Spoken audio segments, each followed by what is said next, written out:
Hello everyone. Today, this is week 11 discussion of the course Deep Learning for Computer Vision. In this talk, we will see some of GAN architectures recently proposed for generating high resolution images. So what is GAN? Just a brief, as a brief introduction, like revision here. So GAN is supposed to generate images, and the goal here is that the GAN should generate images which should be very similar to the real world images. And for discriminator, the task is to distinguish between the real world images and the images generated by the generator. So it's a min-max problem where the generator is trying to fool the discriminator, and at the same time, discriminator is trying to be smart so that it can distinguish between the images which are generated by the generator and the training images. Okay. So here is one architecture which was being proposed, and the name is Progress GAN. This GAN is basically able to generate high resolution images, the images of even size 1024 cross 1024 RGB images. Now this, if you see, is a very high dimensional space, and to train a generator to generate such high resolution images is not easy. So this paper proposed multiple tricks and strategies to generate such high resolution images. The main one, the most important one is progressive generation of images of high resolution. So it has this generator and discriminator, and initially it starts with generating only 4x4 images, which are extremely low resolution images, but it just focuses on generating 4x4 images first. Once the model is trained sufficiently to generate these 4x4 images, the resolution is increased to 8x8 images, and that this is done by increasing further layers and blocks to generate images of resolution 8x8. And now the model is trained, this entire model, which comprises of this generator module and the discriminator module, is being trained to generate high resolution images in comparison to previous images, right? So previously it was 4x4, now it will be 8x8. Similarly, in the next step, the focus will be in generating 16x16 images by adding another block here in the generator as well as in discriminator to handle the high resolution image of 16x16, and this will keep on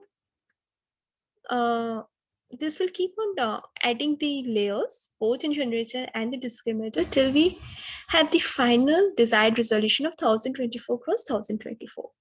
So the key here is that instead of training the entire generator discriminator model at once, the training is done in progression, where at each step, the aim is to generate an image of a specific resolution. And in the next step, using the same weights, a new layers are added, and then the entire model is trained to generate images of slightly higher resolution in compared to the current images. Okay. So the training starts with both the generator and discriminator having a low spatial resolution of 4x4 pixels. And as the training advances, they incrementally add layers to the generator module G and the discriminator module D, which will result in increasing the spatial resolution of these generated images. So from 4x4 to 8x8 to 16x16 and so on up to 1024 cross 1024.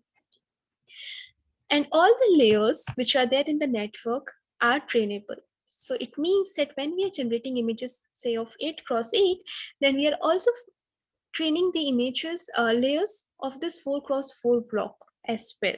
So the weights are not fixed, but they were initialized using the weights which were there in the previous step. And n-cross n refers to convolutional layers operating on n-cross n spatial resolution. So 4x4 are the layers which was responsible for generating this 4x4 images. Now this block module for 8x8 will help in generating the images of resolution 8x8 and so on. And why we are doing this progressive adding of layers? Because it helped in stable training and helped in generating high resolution images. Also, the training timing is being reduced in comparison to training the entire GAN at once. So these are some of the images which are being generated using this Progress GAN module. Is there any question? Okay.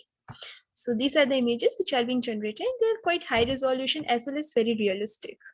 They do look like, completely look like the face of a person. Okay. So other contributions of progressive GAN is this mini batch standard deviation, equalized learning rate, pixel-wise feature vector normalization in generator G. So the reason is that when you are training GANs, the training is highly unstabilized, and therefore a lot of normalization is being done at multiple layers to make the training go smooth and also to get a faster convergence. So this paper tried a couple of approaches. The first one is this mini batch standard deviation. This is done to handle this mini batch discrimination. And what they do is that they compute the standard deviation for each feature in each spatial location. So what it means, once you have a mini batch, okay? So how will you get the mini batch? So at any so in the input to the generator module, you have a mini batch of the random vectors, and then over that mini batch, at any layer, you will have a mini batch of feature maps, right? Now, in those feature maps, compute the standard deviation for each spatial location, okay, and then average it. So once you compute the standard deviation for each feature map and average it, it becomes a scalar quantity.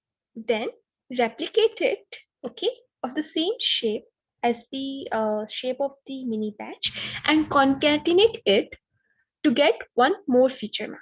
Okay, so this is concatenated to all spatial locations at a latent layer of discriminator.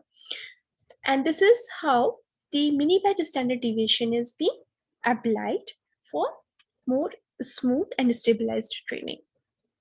The second contribution of this paper is using equalized learning rate. So what happens is that in case of neural networks, generally, the weight initialization plays a key role.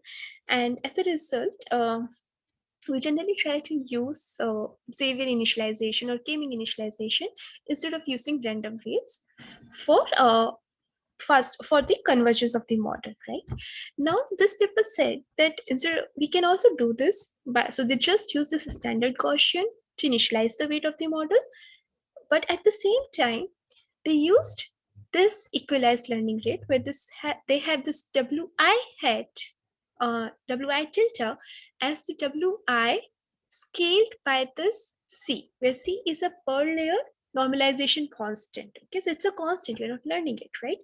And this is used to scale it, the weights in each layer.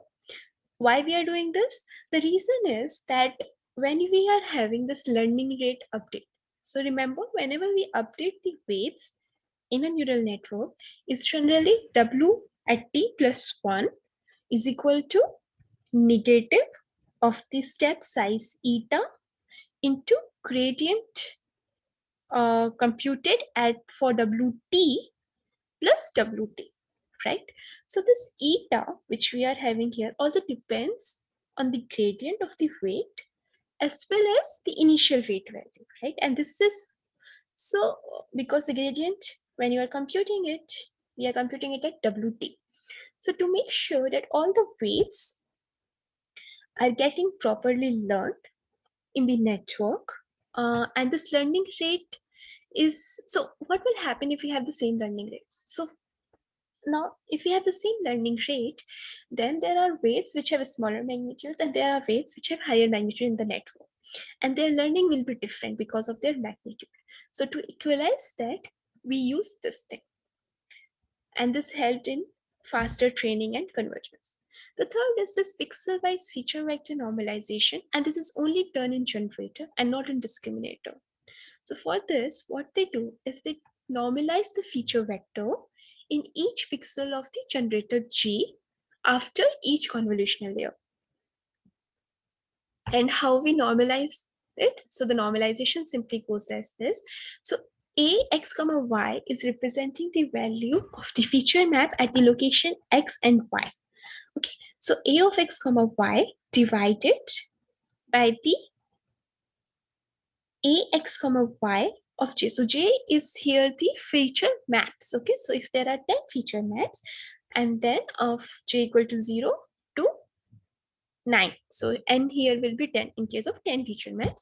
And then we are taking the value at the same location in each feature map, taking a square of it, adding it, and then here epsilon is added, so to avoid the possibility of dividing by 0 or a number very close to 0.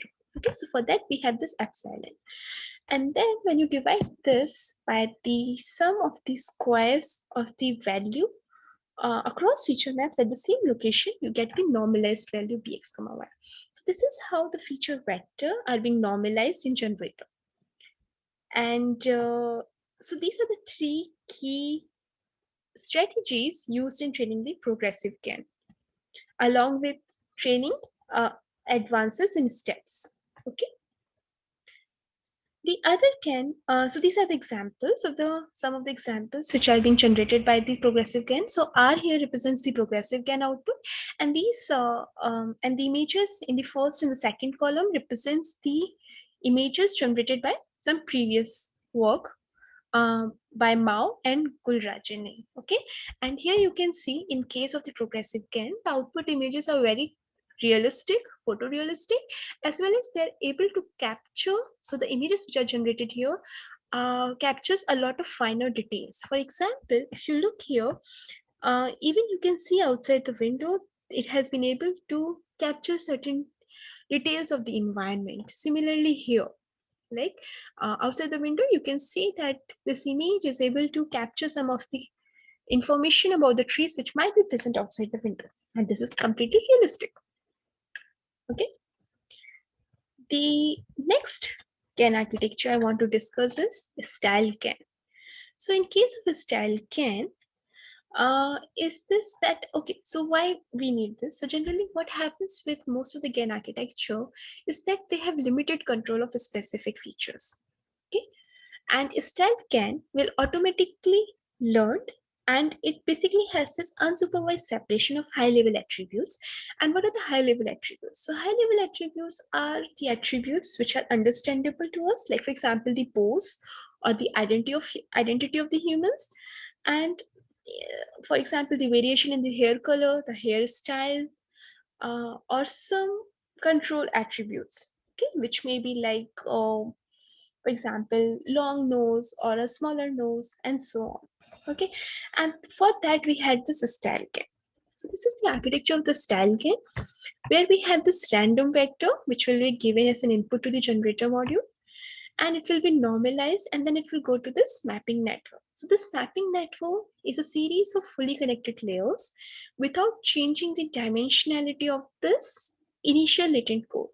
So output of this mapping network is of the same dimension as the same shape as the initial latent code, but these fully connected layers are still having non-linearity.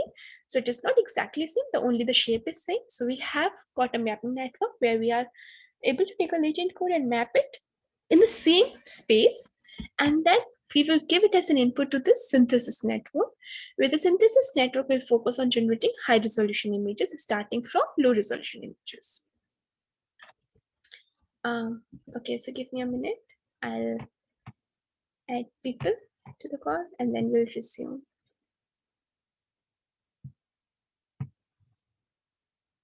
Okay, so this encodes the input vector. So the input vector is this latent code into an intermediate vector, which is we are getting after this mapping network to control the different visual features. And this mapping network basically comprises of 8 fully connected layers. And output W, that is this, is of the same shape as the latent code here. So now this is the detailed architecture of the Style GAN. So we will now look. So here the synthesis network was not clearly shown, but in this slide, we can even have a glimpse of what the synthesis network looks like. So we have this latent code here, and we have a latent code embeddings, okay, after from this mapping network, which will be given as an input to this synthesis network. Okay, and in synthesis network, what will happen is that, like for example, if we go to this 4x4 to 8x8, then definitely there will be an upsample, and then there will be adaptive instance normalization represented as ADA in here, followed by a convolutional layer, followed by another adaptive instance normalization. So let's look at this module in detail here. So what is happening? We have this W, which we got from this mapping network. Okay, 1 cross 512. Then we have this A. These are the A's here. Okay, these A's are nothing but some learned affine transformations. So what it means that we will be learning the weights. So what are generally affine transformations? So it will be like passing this W by some parameter. So it will be like AX plus B. That's what this affine transformation is, and that will be learned along with other weights. So basically, it will result into these 2 into n outputs using W as an input. Okay, and now this will be representing the scale and bias for. Okay, so that will be S comma I and B comma I. Now here is this convolutional output. So we remember this when we do up sample here, okay, and we get this thing, we apply the convolutional layer here and we get the output convolutional, okay. So what will happen is, for each feature map, okay, so there are n channels here, okay. So now for each channel, you normalize it. And to normalize it, we will use the mean and the variance, okay. So first we normalize each channel, and then we will scale and shift, and thus scale and shift parameters will be provided by this learned affine transformation module. So finally, this convolutional output will look like, so let's talk about one of the channels, the ith channel out of the n channels. So it will be xi, and these are the learned affine transformations coded as y here. So we will use the scale parameter for the ith channel into the normalized ith channel feature map. So that will be xi minus mean of this divided by the standard deviation of the feature map, and adding the bias, again, which is being provided by this learned affine transformation module. So we are transferring W from this mapping net to the generated image, and this module is added to each resolution label of synthesis networks. So note that we are passing this W to each of the to each of the modules in the synthesis network, and this will be defining the visual expression of features in that label. Okay, so these are some of the new, recently GAN architectures which are in quite in use, and they are good at generating these high resolution images. There is another GAN like cycle GAN, in which you can actually try to learn the transformation between images of different styles. So I'm not going into the detail of it, but here I'll just show what this will do. So suppose you have an input image here, okay, and this image shows that there is this some deserted area where there is a horse, but the cycle GAN will be able to generate another image with the same similar background, but here this horse has been replaced by a giraffe. Okay, so the cycle GAN is able to learn the transformations among images and of different styles. Okay, so another is this GAN architecture, in which you give a text description and the GAN will try to generate an image matching the text description. So this is basically text to image generation. So you give an text, like here we are providing a simple text. This flower has a lot of small round pink petals. And when you feed this text input to the GAN, the output will be actually an image of a flower of pink petals. Okay. So these are other GAN architectures which are focusing on different ways of generating images. And if you're interested, you can even look into recent architectures like Big GAN and so on. But now we will just move on to the implementation part, where we will see the implementation of this progressive GAN. Okay, so I'll share the link to this notebook in the in that Excel sheet.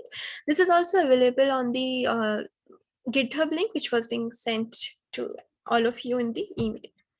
So now talking about this progressive GAN implementation. So remember, what is progressive GAN? Progressive GAN is used to generate the high resolution images. What were the key contributions here? One is progressive training of the generator and discriminator network to generate images of increasing resolution. Okay, this was one. The second was normalization, pixel normalization, and equalized learning rate. And another was mini batch stochastic, mini batch standard deviation. Okay. So for implementing this progressive GAN, we definitely need all these modules. So starting with first is this equalized learning rate implemented for this convolutional 2D. So this is the implementation in Python. So you need to implement the torch. And then what is this vectors? So basically in generator, the convolutional blocks, the channels. So what are the channels? That is the number of kernels in each convolutional layer, right? That will be giving you the output there. So they go from 512 for initial layers, and then they start decreasing by 2 in the consecutive layers. Then it becomes 256, 128, 64, 32, and 60. So that's what these vectors are representing here. Then now, so what is equalized learning rate? So equalized learning rate says that weight divided by 1 by norm, right? So remember, W tilde was equal to W by C. So weight, and this norm here is the constancy. And then you do it into pixel. So that will be what the convolutional operation will be. Now this pixel and weight can be interchanged. So we can just use pixel divided by normalization into weight, and it will change nothing. So you are going to use this trick to implement here. So for this, so when we are doing this weight scaling in convolution 2D, what we will do is we will have a convolutional layer, simple convolutional 2D layer, in channels, out channels, the size of the kernel, the stride, and the padding. And the kernel size is 3, the stride is 1, the padding is 1. However, this in channels and out channels will vary, and that will be given as an argument here. Now, the scale, you need to compute the scale, and that is computed as in channel into kernel size square. So that is the size of the kernel, right? So if it is 3, then it will be 3 3s are 9. Okay. And what is the gain here? Gain is 2. So gain divided by this and the square root of it. That is the scale. This is nothing but the constant we use in during he initialization. Okay. And then bias. So that is self dot the bias of this layer. We have saved it here, and then making the bias of the convolutional layer is null. Okay. And then initializing it, the layer. Now, what will happen is when you will do the forward pass from this convolutional layer. So what we will do is we will first scale the pixel. Okay, so this is similar to here, right? We are supposed to scale the weight, but we can interchange pixel and weight. So now instead of scaling the weight, we are scaling the pixel here. So x into self dot scale, applying it to convolutional plus adding the bias term. Clear? Okay, now once this is done, so this was our WS convolution today. So one we have implemented one model here. The next is this pixel normalization. So how to do that? We need an epsilon, remember? So it's basically nothing. Why we need epsilon? To make sure that we do not divide it by 0. And this is done by the under root of the mean of the same feature map location across channels. Okay, so that's why we are using dimension equal to 1. Dimension equal to 1 represents the channels. That's what we were doing there. So that will give you torch.mean across the channel and taking the square root of the square. So basically you take the square at each spatial location, but you take the mean across it, right? Across the channels. So this will be actually a vector of shape h cross w. Okay, and then you the square root of it and divide x by it. So this is the pixel normalization. The next is, for both generator and discriminator, we need the convolutional blocks because the discriminator is nothing but the mirror image of the generator in case of progressive norm. But inside pixel norm, which is generally which is applied after the leaky ReLU. So another thing here is that instead of using the ReLU, the leaky ReLU is being used. This pixel norm is only used in generator, not in discriminator. So when we will be implementing the discriminator, we will not have the pixel norm, but we will have the similar convolutional blocks. And the order is convolutional 2D, the activation, and norm. Okay, so in case of generator, we will have this. So we will have, if this is a, okay, so if this is a generator, we will use pixel norm. If this is not a generator, we will not use pixel norm. That is if it is, we are using this module for discriminator. So we have this convolution 1, which is again weighted scale convolution 2D, followed by another weighted scale convolution 2D, then applied by the leaky norm and the pixel norm. So what will be the way of passing an input through this block is simply get the input, pass it through convolution 1, scale it, pass it through leaky, then apply the pixel norm if it is in generator, in which case it will be true here. Okay, and then apply a pass it through the another convolutional layer, scale it because that's what this WS2D is doing, and then apply the activation function, again pixel norm if it is a part of generator. So now we have all these three modules, and let's club it together to create the generator module of the progressive GAN. 1 minute. Okay. So going to the generator part.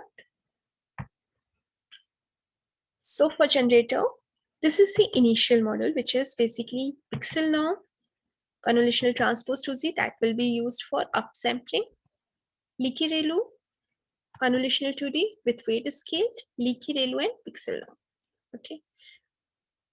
Now, depending on, so this is initial RGB value, that is the initial which we are getting as 4x4. This is the starting.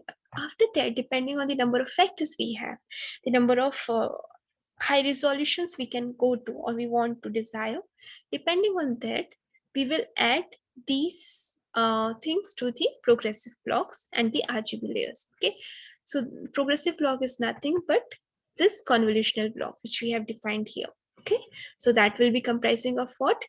WS convolution 2D, leaky ReLU, pixel norm, convolutional 2D again of this WS con 2D instance, leaky ReLU and pixel norm. So this will be added to the progressive block, and similarly we will add it to the RGB layers. So do remember that this depends on the number of factors we are using, and the number of factors actually tell you the resolution you want to go to.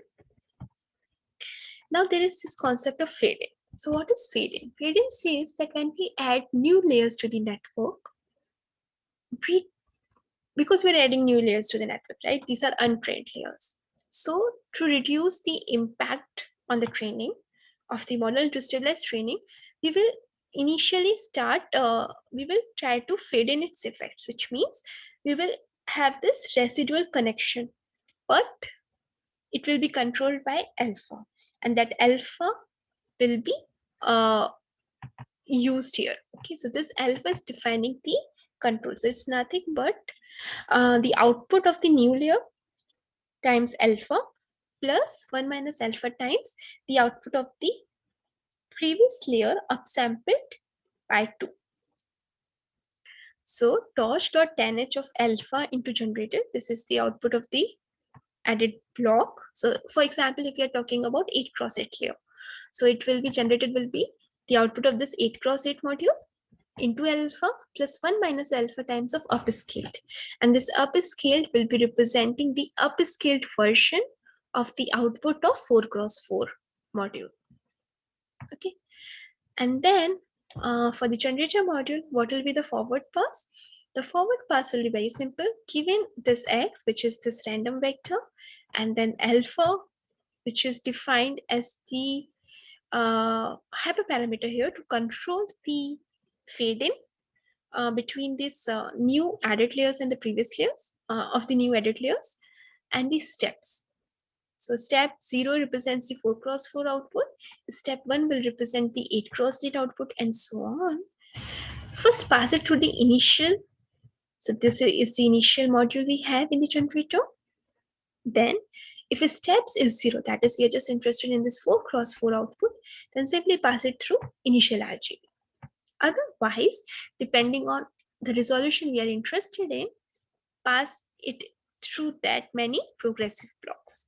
So suppose we are interested in this 8 cross 8 output now. So we have already trained the model for 4 cross 4 resolution, and now we are training the model for 8 cross 8 resolution. So in that case, we are interested up to step equal to 1. So first we will do the step in ranges of steps, which will be 0 and 1. So if you will first try to get this value here using this interpolation, using this iterative application of these progressive blocks, and then whatever the output we are getting, we will finally apply it to the RGB layers of the step we are interested in, and similarly the final output here, and then apply the fade in, and we'll return it. Okay, so that will so this will give you the image generated at the desired resolution, and the desired resolution is being controlled by the value of the steps here. Now coming to the discriminator part. So for the discriminator, we will have similar architecture for the convolutional blocks used in the generator. So again, it will have this progressive blocks and RGB layers and a leaky ReLU. And depending on the number of factors we have, we will add this convolutional blocks here. Okay, so we are adding this convolutional block in progressive blocks, and in RGB layers, we are using this weight scale convolutional 2D. Okay, then we will have at the end, we will have this initial RGB. So remember, discriminator is nothing but the mirror image of the generator without pixel norm. Then again, we will add this RGB layers, this initial RGB, and then average pool, and then we will have this final block, okay, which is this NN dot sequential of WS convolution 2D, leaky ReLU, and this is very similar to the initial block in the generator. Okay. Now, once we are done this, we will again have this fade in. Now we will be using fade in downscaled using average pooling and output from CNN. Okay, because remember, when we are passing it to the discriminator, we are now downsampling it. When we were passing it to the generator, we were actually upsampling it, right? 4 cross 4, then 8 cross 8, then 16 cross 16, and so on. In case of generator, we will be going from high resolution to low resolution to finally making a decision between whether it's a generated image or the real image. Okay. Here we will have this mini batch standard deviation, and that will be computed as simply the batch statistics, which is nothing but computing the standard deviation. Just a minute. There's someone to give me. Okay. Yep. So here, in case of mini batch STD, we will be computing the batch statistics, which is nothing but the standard deviation and of this feature map, and taking a mean of it, and then this is a scalar value, right? And then repeating it in the same shape as that of the patch, okay, with one across the channel, because we will be adding it to all, because we will be concatenating it to the feature map, right? So it will be torch.concatenate, torch.cat between the feature map and this batch statistics, which is the same value, part of the now repeated to have the same shape as x, okay, across dimension 1. So if this x has n channels, after this mini batch standard deviation, it will have n plus 1 channels. Just a minute, there is some person to be admitted. Yeah, okay. Sorry.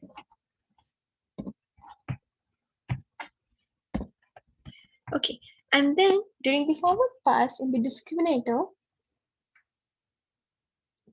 we will do exactly as we have created these blocks.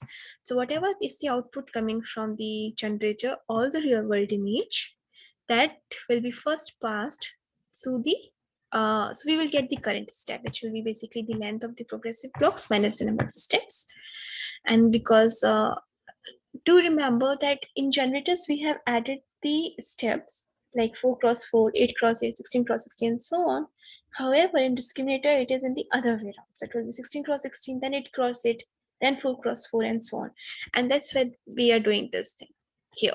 So if it is 4 cross 4, then we will simply using the last block of the discriminator and not the other blocks. This is just because this is how we have coded here, okay? Now, self.leaky, so basically applying the leaky ReLU activation to the RGB layers output of this current step, whatever it is, depending on the steps argument passed on the input X. Then if the steps is 0, apply the mini batch standard deviation and get the output from the final block. Otherwise, keep on doing it in an iterative fashion. So it is a downscale version. So it will be basically RGB layers of current step plus 1.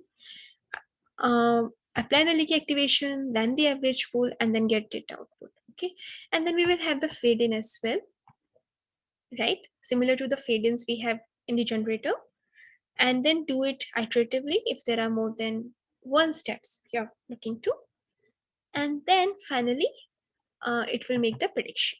Okay, so this is the architecture for the discriminator and the architecture for the generator.